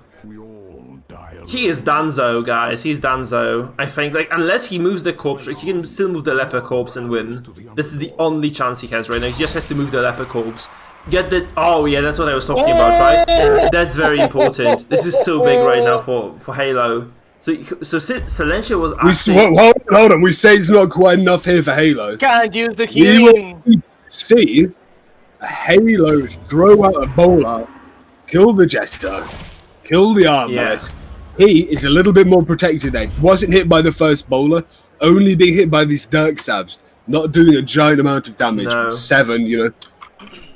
So, Vayne here, the Arbalest from Halo, I think potentially has a remarkably good shot of taking this one home over the next few turns. That is such a smart move there. Pushing him out of that bowler range. I see what he did there. Yeah, that's such a smart move, actually. Resist the move. Oh no, that's unfortunate. He resisted the movement. So I feel like actually this looked like a smart move, but honestly, oh, okay, that's good. So this much smarter than a Dirk Stab there. Dirk Stab will do 7 damage. This game, we need it to last a little bit longer because the amount of damage Silentia here has coming out just not quite enough. Oh no. Oh boy, here we go. Killing blow. Nothing. Resist it. Oh man. I think Halo has got 80-20, but if Silentia has been praying to Lady Luck tonight, he might still have... Oh, fuck. That's bad. That is not great. Yeah, that move on the corpse really just destroyed Silentia's setup. Also, this kind of awkward synergy between the Jester and the Jester's down. Shit, this is just about game over here for Silentia. Oh my god. All comes down to this freaking BH missing the finishing kill there. Do you think that was the that was the entire thing that changed this game? Yes, it was. Because this meant that this was everything. This was everything for Silentia. Such a freaking unfortunate turn of events there. Man, I want to have a quick word with these two right now. And have a really quick word with these two. No, let's just let them play the games. Like I think we should just talk to them after the games. Let's not do the mid-game interviews because they just have to decide on what they want to do. This is like a series. Oh yeah, they need to do this as well. Of course, yeah. Of course, yeah. I think they need to make those changes. Oh my god, the Professor Halo win the first match, right, guys? Very. Oof. That was preposterous, though. I don't like this. I think Silentia just played this better. And he should have taken the series. I think it was one critical miss from Silentia that sealed the game against him. But at these really kind of high echelons of playing, someone as smart as Silentia, you know, sometimes you kind of have to think that you might get fucked over no matter how unlucky it is. Sometimes, no matter how you try to mitigate that, there's no possible chance for it to actually work. But, I think to blame an entire game on one misplay is perhaps naive, but I think that was an axiomatic moment that without Okay. win. Let's go to see the second match, guys. Yeah, let's go there. But, oh man, it would be so tilted if there was Silentia there. Holy fuck. I would be very angry as well. No kidding, no kidding. He deserved it. Halo going first here, getting the stunt advantage with his Crusader there, maybe using it on the Bounty Hunter to stop Silentia getting early pressure on a marked target. This could be absolutely devastating for Silentia. He chooses instead to drop a bullet.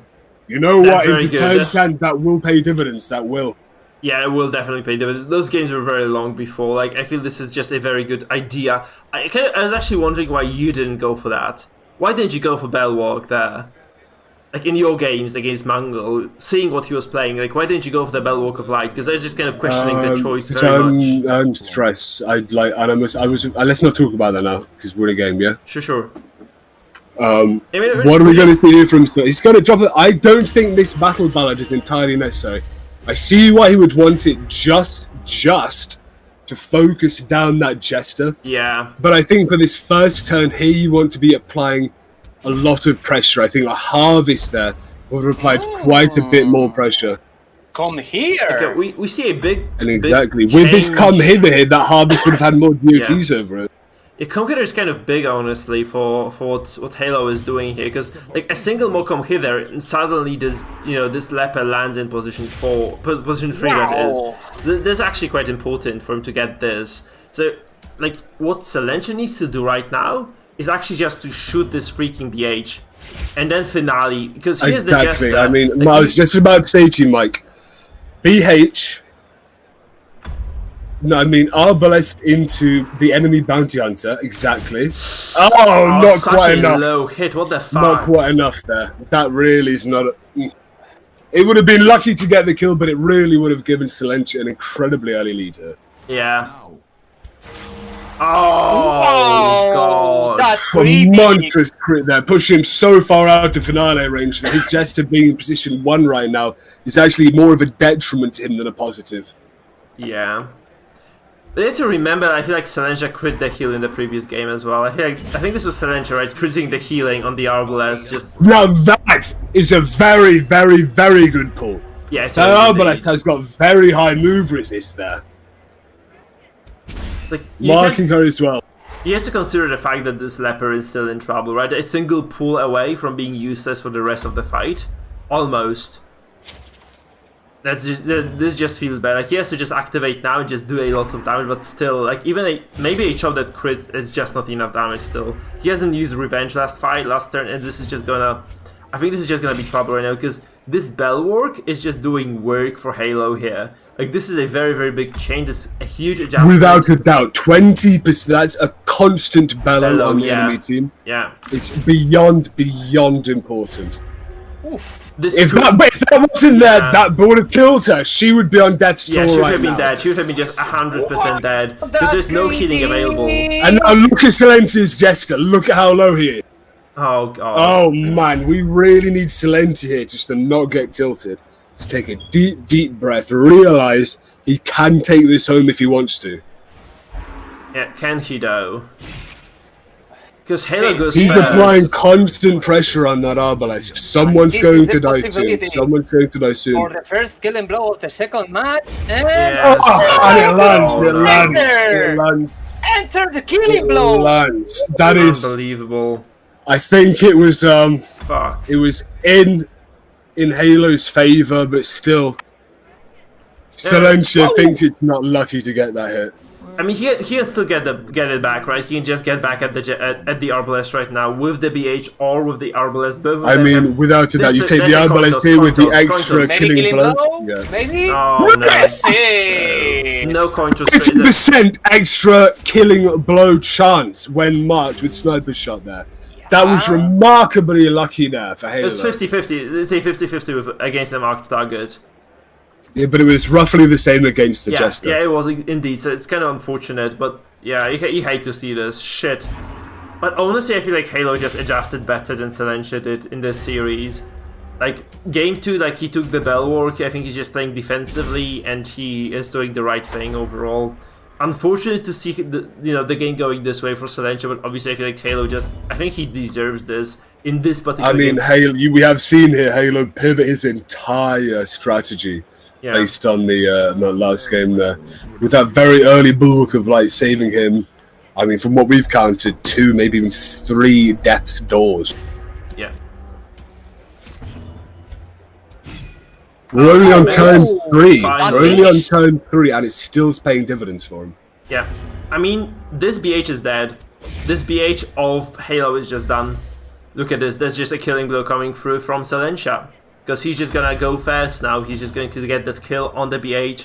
And this kind of evens out the game in a sense. Well, no, Mike. We say it evens out the game's sake, but Halo's Jester still has a finale. He can finale that leopard down if he wants to. Yeah, indeed. So that kind of looks dirty right now.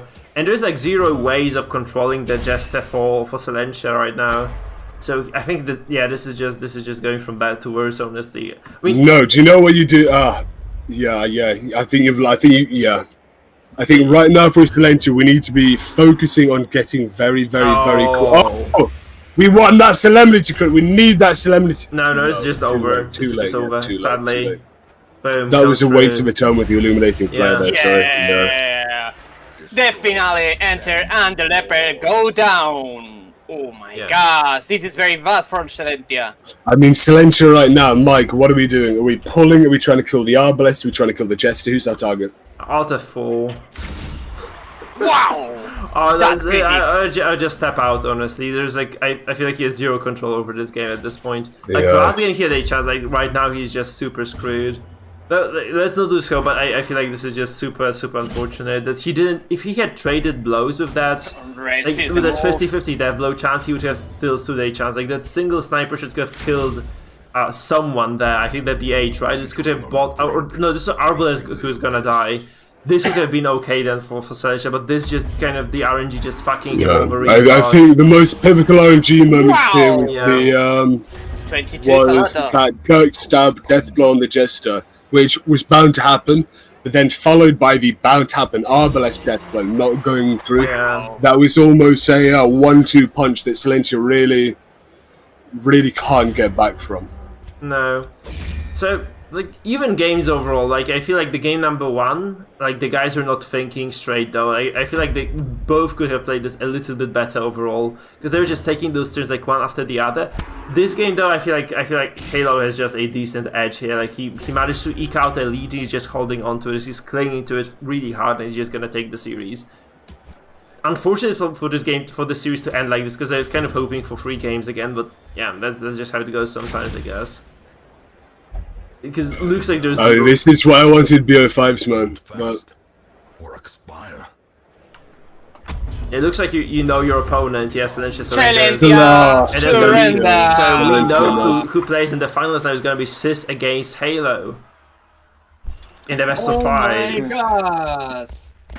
Man, Congratulations, Professional Halo! Professor Halo, that was a fantastically well played match. Your pivot there in the second game with the Bulwark of Light was incredible. Yeah, the Bulwark is amazing. I can't be overjoyed right now though, because Silencio, obviously, well known by now, the underdog, the plucky champion, wasn't a high rank, didn't have many games under his belt. Cloak Goliath, bam, live Sillage, bam. It's unfortunate right now they lost out to Halo, but Halo, fantastic set of games. It's me and you in the finals, buddy. Ooh, well, thank you. Silencio, by the way, man, good games. Those were pretty incredible. Yeah, I hope you GG, man. Absolutely very, very proud to be where you're at. Thank you for that, but yeah, I don't think there was much to say about my performance that game. I just psyched myself out. Ended up making a good amount of misplays, though at the same time, I don't think I've ever once seen an Arbalest get that many crits. The turn where the Arbalest crit the Bola, put my Jester down to 0 HP when he otherwise wouldn't have gotten there, and then you were able to Dirk Step and finish him off. That was. I mean, this is leading into a perfect. I mean, I think we have a little bit of time for fucking questions going into the finals. But Silencio, we'll start off with you then, because you just alluded to some of the unlucky RNG. unlucky RNG like that would stick out in your head. For I think me and Mike, we noticed a Dirk Stab kill on your Jester, and then your Arbalest getting an equally likely hit, but not getting the kill. Correct, yes. Did you have any other moments in the series where you felt like that, or in general, was RNG not on your side that time? I'd say throughout both games that RNG generally was not in my favor. Again, I think that just the sheer amount of crits his Arbalest got was ridiculous, but at the same time, he just played very well while I made some key misplays, and while luck, I believe, was on his side to a point, that luck wasn't enough to, sway a match in his favor when it otherwise would have been mine. I think that even disregarding all that, he still would have won. Yeah, what do you think those misplays were? Oh, goodness, I have a couple of them. One key one in my mind was the sort of not realizing that he was targeting down my Leper game one. I just assumed, because Leper is so commonly seen as such, a tanky character that takes so much punishment that you just doesn't entirely register to you that, he can be just, shot down that easily with such a high damage burst comp. We even mentioned in the... Halo, go ahead, please. Yeah, I was just going to jump in on that. The turning point to me in that second match was when he decided to use Illuminating Flare, when he had the... right, yeah, that was another... Yeah. That was just... Yeah, I don't have any excuse there. I didn't have any, other plan. It was just simply me not realizing that the Jester was in second position and ready to finale my Leper. Do you think you were getting tilted there, Slencher? Because we saw in the first games, we were commenting on how both of you were taking your time. But in the second games, it did seem that maybe there was slightly quicker play. Did you say that you maybe got... No, please go. I don't think it was tilt per se, though. Again, I think that I absolutely had psyched myself out and just not quite accepted defeat, but just sort of, for the lack of a better term, came to terms with defeat and just sort of said, yeah, I'm most likely not going to end up making this, and as such, I made a couple of misplays and just generally heart wasn't completely in the game. I really want to give you a hug, brother. After this stream, we can play some games together if that'll cheer you up. Something like that, man. Because honestly, you've been... Oh, no, please. It was still a fantastic game. You have performed... Again, my underdog coming into this tournament, I think Slencher has performed well and above his limits. I was equally as scared to face either of you in these finals here. The fact that Halo's here now, it's a little bit more daunting because he's such an impressive figure in the streaming screen. I mean, Halo, coming into this final, what are you thinking?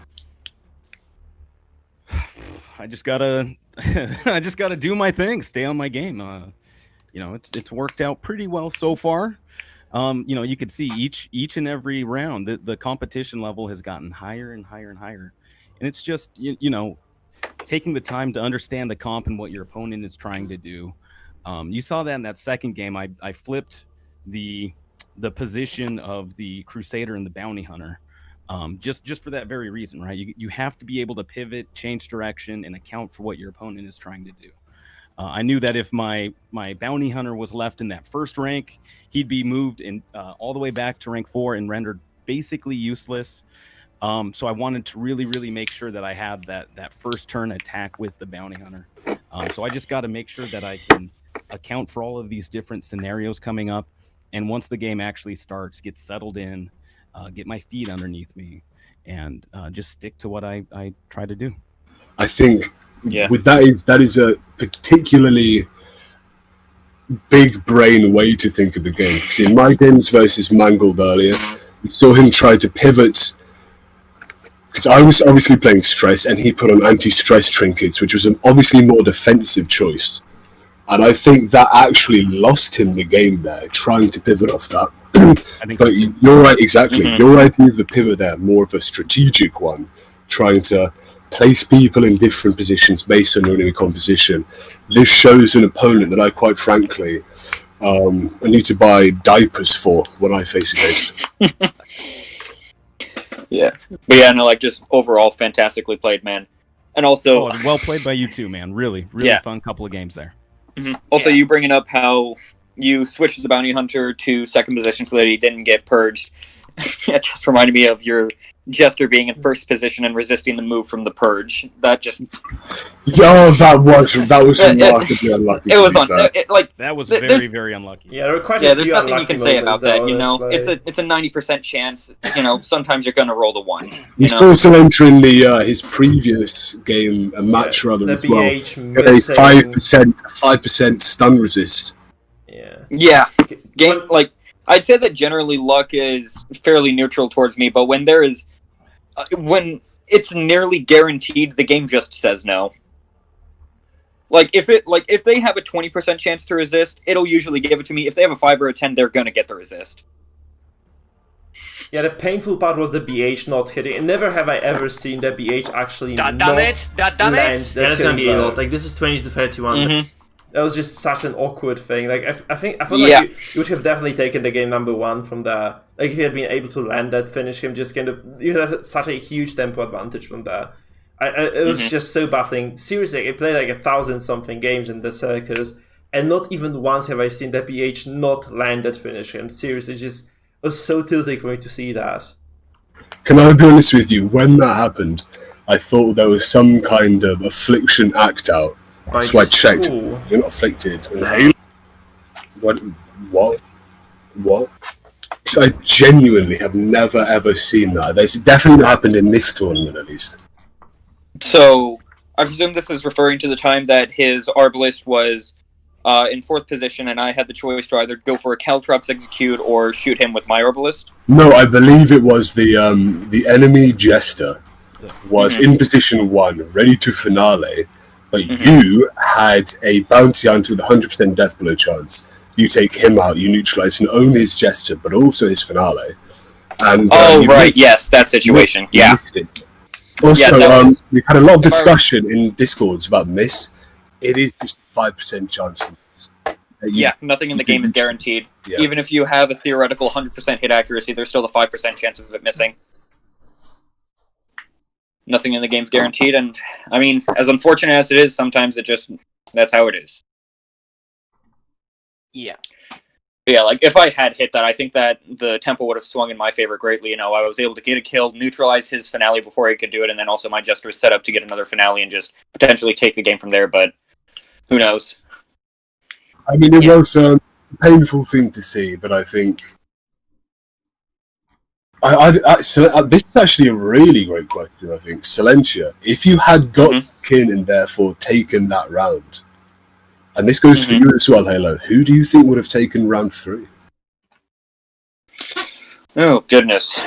It's an interesting question. Again, like, I don't want to say the games were heavily dependent on RNG, but they were to an extent as well, just... There were pivotal moments of RNG that decided. Yeah, correct. Correct, yeah. Though, if I had to assume a game 3, I would probably give it to Halo, just simply, like, his awareness of the game, you know, like his willingness and just sort of ability to change plans on the fly, even on very subtle ways, I think would have just simply allowed him to edge it out, you know, plays such as switching the position of the Bounty Hunter and the Crusader. Halo, You know, just having... Yeah, man, that's a tough question. I think it comes like any game. It's going to come down to, you know, a few choices, a few decisions, and a little bit of RNG really kind of decide these games. So I think it could definitely go either way. I could definitely see Silentia winning. You know, if I got lucky, I could see it kind of going my way. Yeah, it's you know, the one benefit that I do have. It has nothing to do with Silentia, is that I have a lot of experience playing against that comp. You see it a lot in the ladder, so you know what they're going to try to do against you. So being able truthfully to that.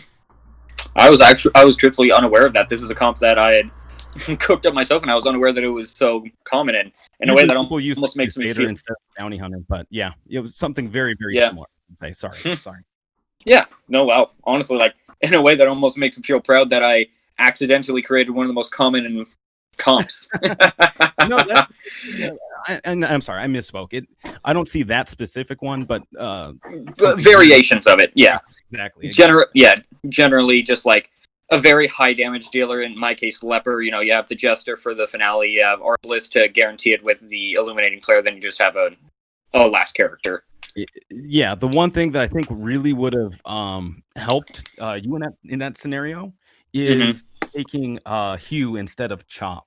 Hugh, which combined with Revenge deals massive damage to multiple people.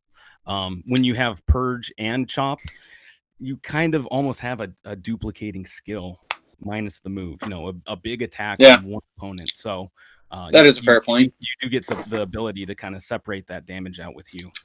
Right. I wasn't able to do it in either of our games, but the general idea of having the Chop and the Purge is that the Chop, like, you want to try and get a kill with Jester as quick as possible. You know, like turn 1 if possible, if not turn 2. And then after that, you know, like Leper serves mainly like a supportive role with, you know, just like being able to knock people down and being able to move people with Purge and such, though that game plan it didn't align itself in either of the games.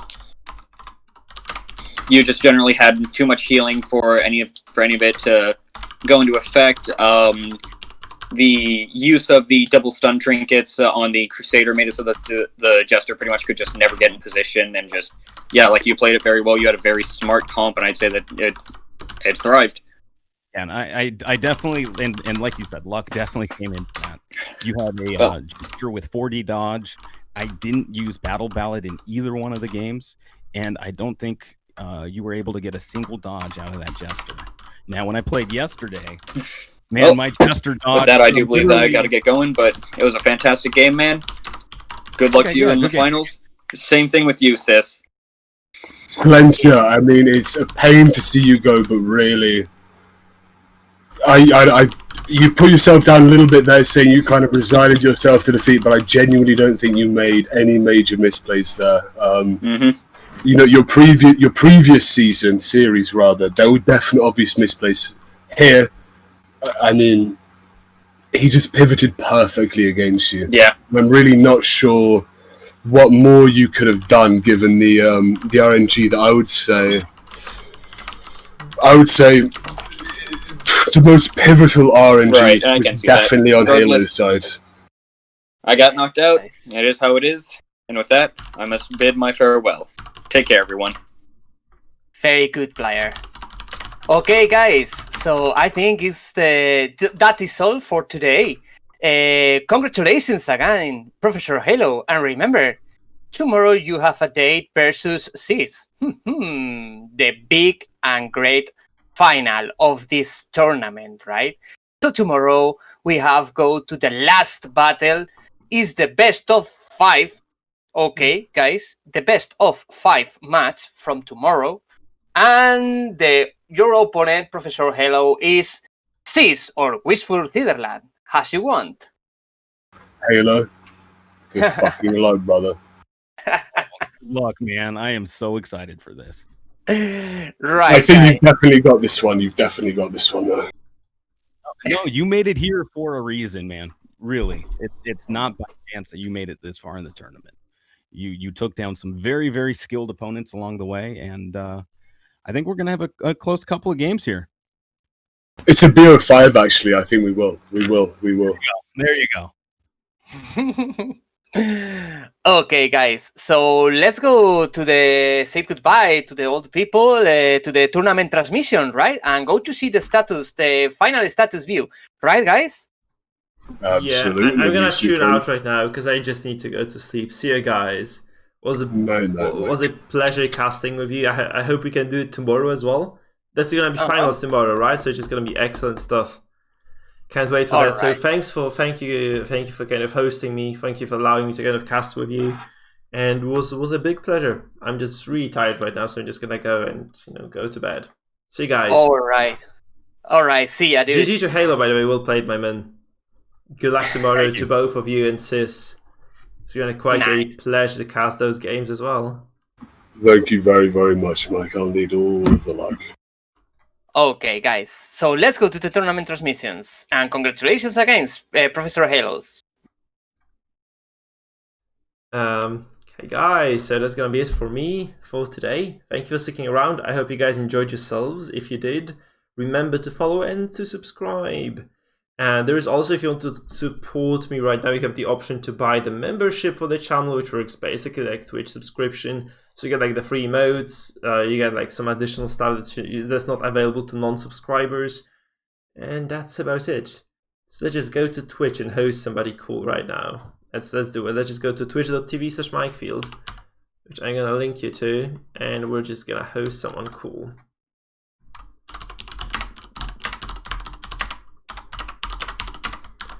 So let's go to twitch.tv/Mikefield. Let's just find someone whom we can host.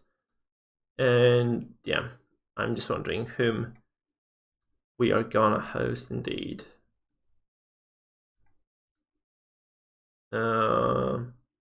Yeah, that's the problem. Nobody there, huh? Nobody there.